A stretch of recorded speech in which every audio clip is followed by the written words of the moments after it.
Charles, how is it to come to Monza again as a Ferrari driver? Well, it is always very, very special. I mean, on the way to the track, so many people just yell and are just so excited to see you, which feels amazing. And it's only in those colours that you feel that way here. So it's great to be here. Realistically, it's going to be a bit of a difficult weekend, I think. On paper, it is one of the most difficult tracks for us, but with the extra push of the fans, we'll try to make it a special weekend. The car's kind of had some real high points this year. Does that give you hope that even on a circuit where you did think it's going to be struggle, it won't be awful? So.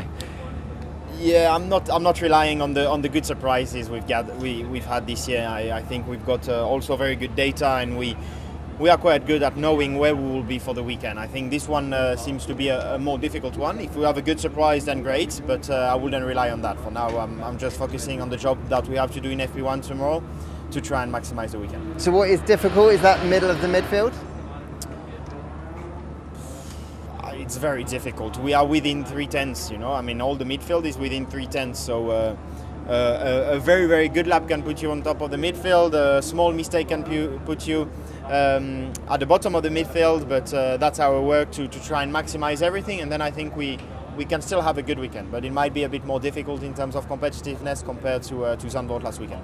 And just finally, there was a lot of driver news recently. One of them is Alex is returning to the grid. I know you know him well. You must be pleased to see him back on the race seat. I'm so happy for Alex. I mean, honestly, he deserves a drive in this paddock, and he's a great driver and a great person too. I think he's appreciated by everyone in the paddock, and it doesn't happen very often. So I'm very, very happy to see him in the paddock.